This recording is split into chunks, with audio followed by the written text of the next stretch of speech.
planet's on fucking fire. Happy Indigenous Peoples Day, everybody. That's tomorrow, Thanksgiving. I found a story that will help us celebrate our Indigenous neighbors. It's called The Rebirth of a Historic River. And I'll link to this in the description box below so you guys can read along with me, just like I always do. It says, for over a century, one of the most important salmon runs in the United States has had to contend with historic dams, and now 4 of them are set to be taken down. My great uncle and my grandma and my great grandparents, and I'm sure their great grandparents, they were all fishermen. That's just what they did. They fished, and it was out of necessity to support their families. And it's because that's what we've always done, and we've never known another life, says Amy Cordalis, the general counsel of the Yurok and a member of California's largest indigenous tribe. Might I also add that the indigenous people were the OG socialists. It's hard to overstate how important this livelihood has been to the Yurok people who have lived for millennia in rural Northern California, and yet this livelihood has been diminishing for decades after the Klamath River, which flows through the tribe's territory, was dammed for hydroelectricity. But now, after years of painstaking negotiations, the fortunes of the Yurok could be set to change, with the largest dam removal project in U.S. history given the green light. Although she grew up in Ashland, Oregon, Cordalis would often visit Requa, a tiny village near the mouth of the Klamath River in Northern California, to see family, attend tribal ceremonies, and to fish. Her father, the ultimate Yurok fisherman, had 4 daughters and a son, and he taught all of them to fish.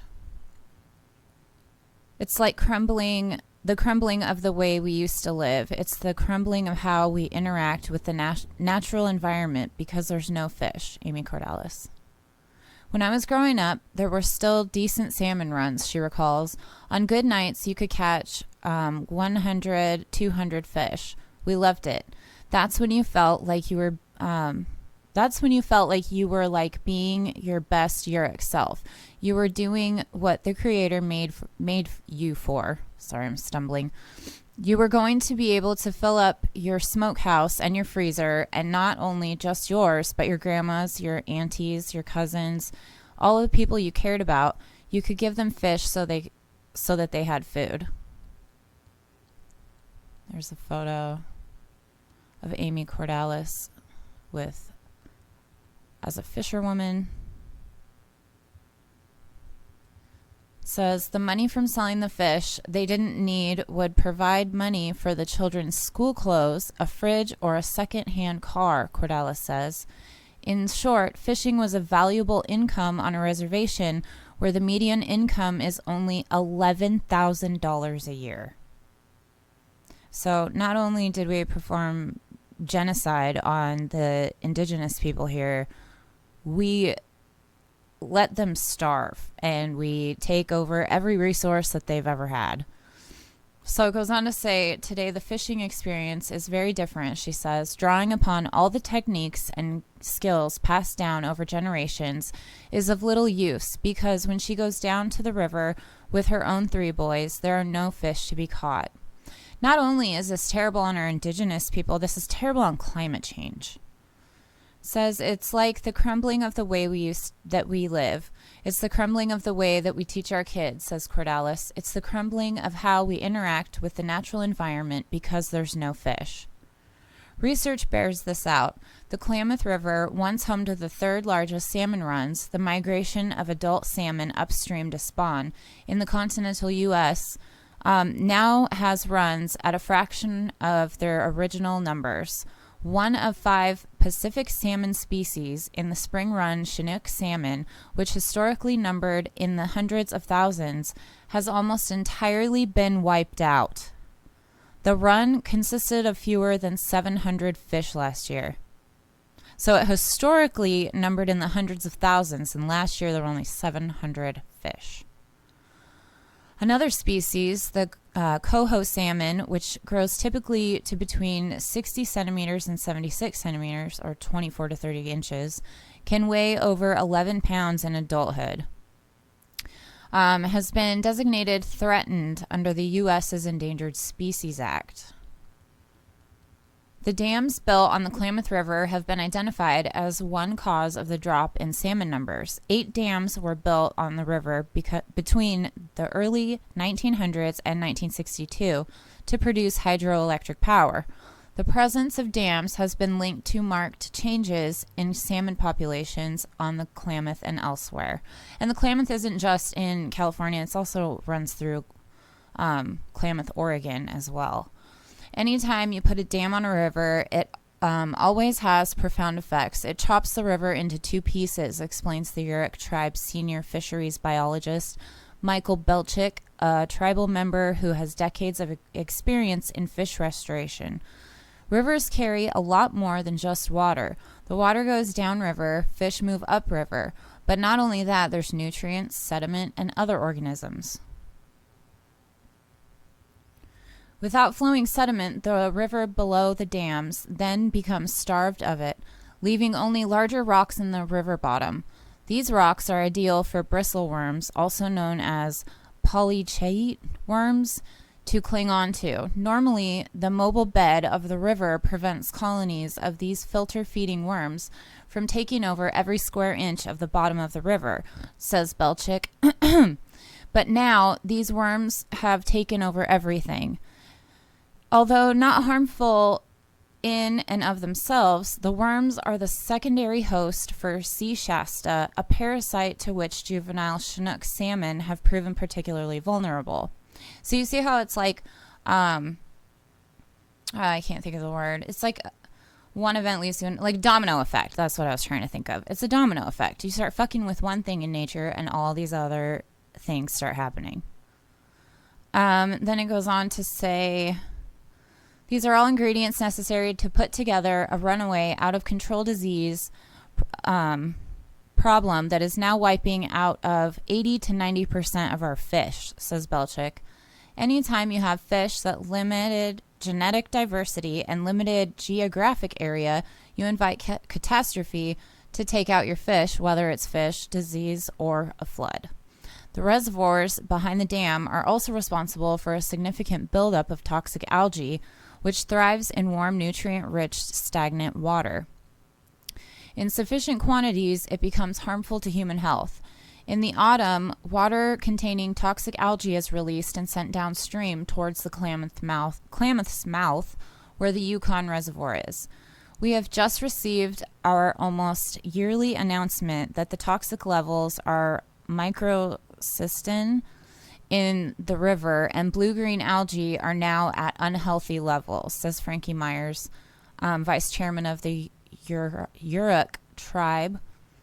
This doesn't just make fishing hazardous. There are pieces of our culture and our spiritual practices that we cannot do now without risking the health and safety of our people, he explains. The place where we go to pray, the place where we go to heal, the place where we go to do our medicine will make you sick. This has a psychological impact on our communities.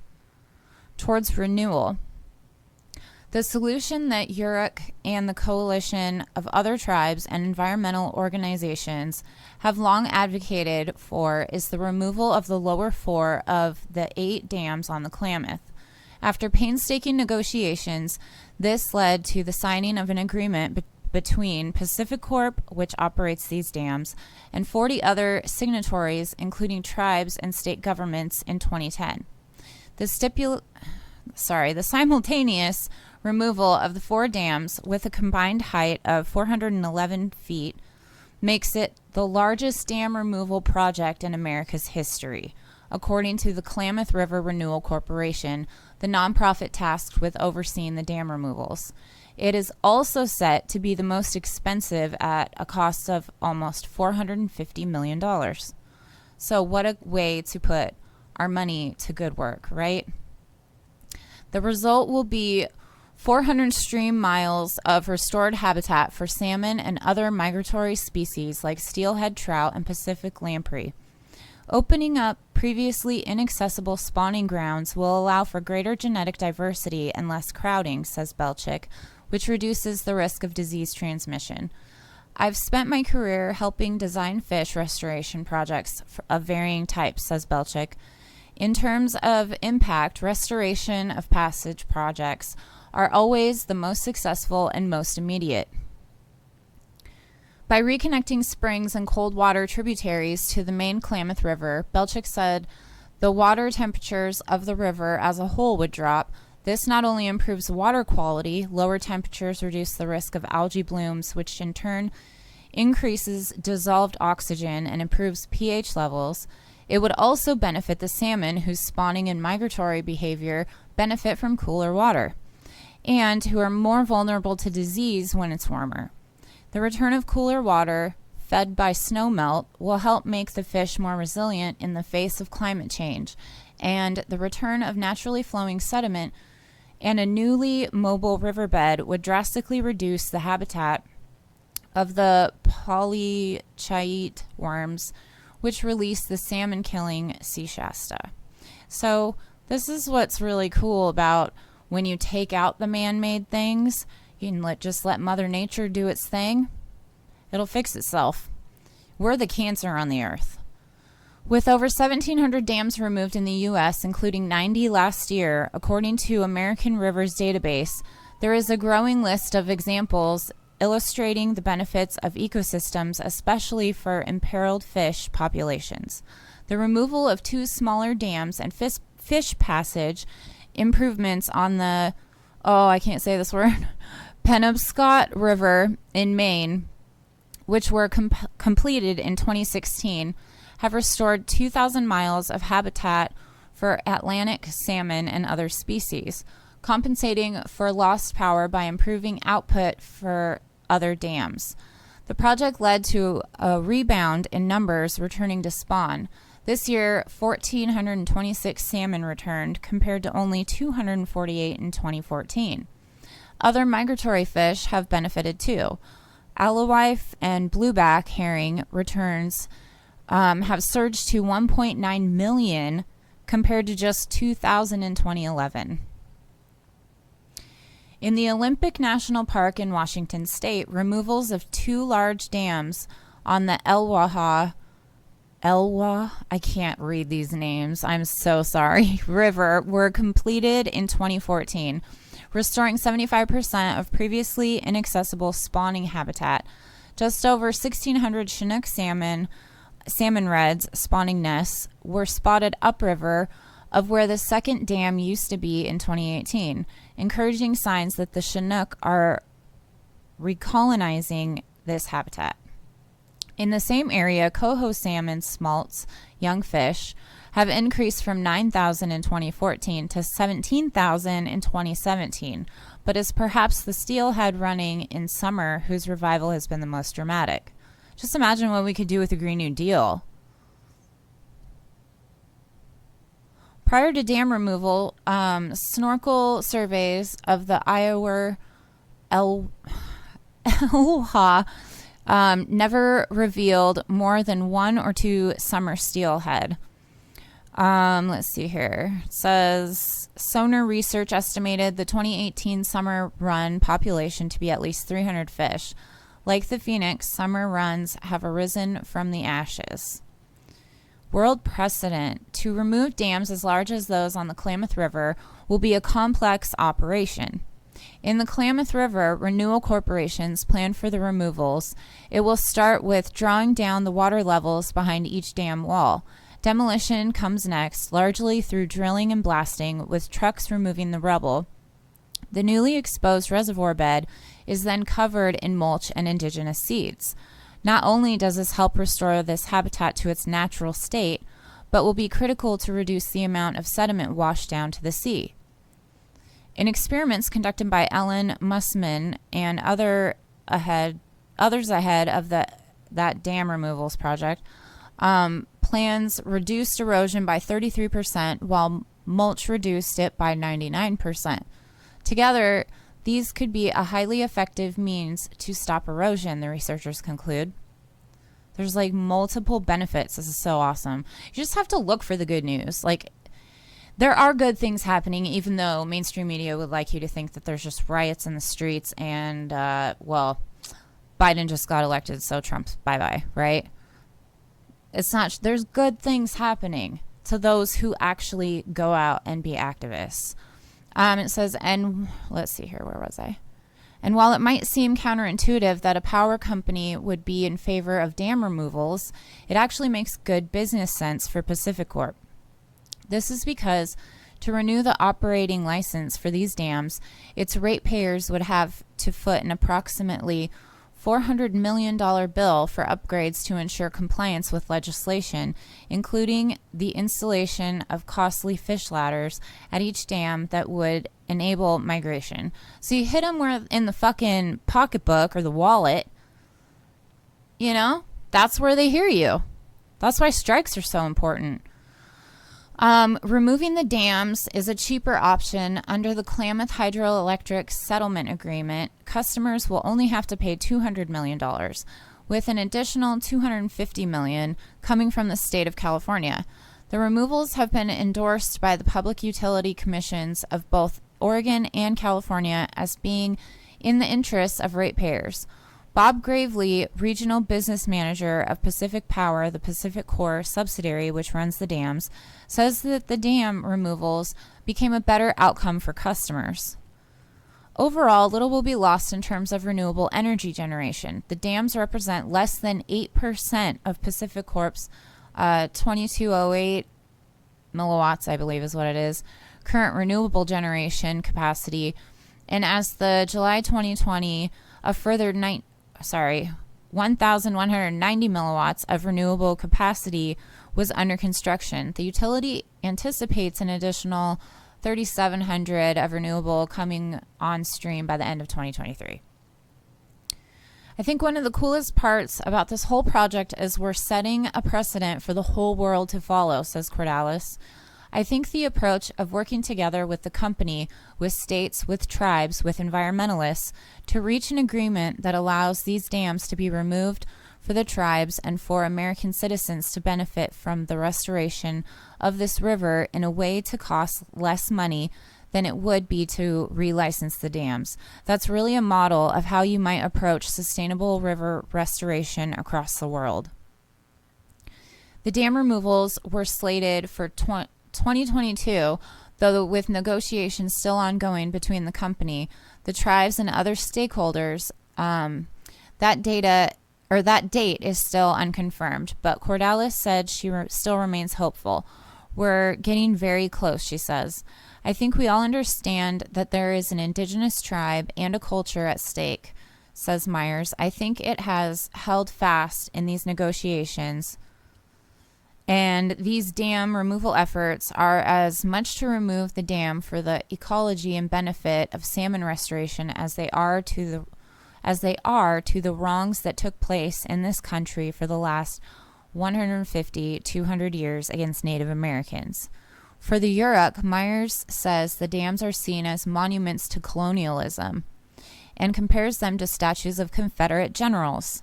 These dams are statues of the war that we fought here on the Klamath River, and these statues destroy our river, our landscape, our culture. We have to deal with them every day. In response to this, Pacific Powers gravely says, we are very pleased to be a part of the settlement agreement that allows the desire of Klamath Basin tribes and others for dam removal to move forward while also ensuing protections for electricity customers in 6 states. Myers says the treaty negotiation between Yurok and the federal government in the 1850s limited the tribe to their reservation in return for a good standard of living in perpetuate. I can't say that word. Although he says the federal government failed to live up to its end of the bargain, obviously, dam removals will bring the goal a little bit closer. Anticipating the return of healthy fish runs, the tribe has already built a salmon harvesting plant, both for commercial and subsistence fishing done sustainably, just as Yurok have done for millennia. We have been surviving off the river's resources and living symbiotically with it since time. I'm so tired. Immoral, says Cordalis. Our creation story talks about how the Creator made the river, the land, the animals, the plants, and then made the people and said to the people, "This will all be here for you, and you won't want for anything as long as you live in a sustainable way with all the natural environment, and as long as you don't take any more than you need." Listen up, Americans. As long as you don't take any more than you need to support your family. Heads up to the Karens taking all the fucking toilet paper. That initial religious principle informs how we interact with the river, how we interact with all of its resources and the natural world, and why white Americans, the empire, wanted to take over in the first place. They don't appreciate socialism. It says, while the dams have increasingly threatened this symbiosis, their removal will once more enable the ancient connection between the Yurok people and the Klamath River to flourish. And here's a tweet from the always awesome Lee Camp. It says, huge victory. After 2 decades of activism, Indigenous peoples have won an agreement for 4 of the 6 dams on the Klamath River in California and Oregon to be taken down, allowing the water to flow freely again and the salmon to spawn. So that is amazing news. They took on Warren Buffett. I mean, this is what activism can get you, right? Why aren't we at Jeff Bezos' house? Why aren't we at all our senators' houses? Why aren't we at all our governors' houses? We should be. We should have a big ass fucking general strike for, Thanksgiving, right? Black Friday is general strike. Don't buy shit from anywhere. No gas, no stores, nothing. Okay? Maybe support your independent media, but that's about it. Don't buy anything. There's nothing. Nobody has any money to buy anything anyway. But even if you do not purchase on Black Friday. Make sure you like, share, subscribe. All of that helps my algorithm. I do see your tweets when you tag me in them. I really appreciate it. If you can help this channel financially, I would really appreciate it. I know money's tight, so don't feel guilty if you can't. But I do have a Patreon, a PayPal, and a Venmo, and it's all at Backyard Politics. And make sure that you are signed up and have your Venmo account all ready to go, because this Friday, I'm planning to go live for a Q&A, and I can't get super chats on here because I'm not monetized. So I'm going to do fuck you YouTube, fuck you Google. We're going through Venmo. I will answer questions live through YouTube that you send to me through Venmo at Backyard Politics. So those will be my super chats, my Venmo super chats. Anyway, get all signed up for that. It'll probably, I'm guessing, be in the morning sometime. I'm Pacific Coast time, so somewhere in my morning area. But yeah, be on the lookout for that. And all of you guys, I hope you have a safe holiday, a happy holiday. Don't go see your family and friends. Stay healthy. And use COVID as a reason not to have to go see your relatives, right? That's what I'm doing. So anyway, until next time, Medicare be with you.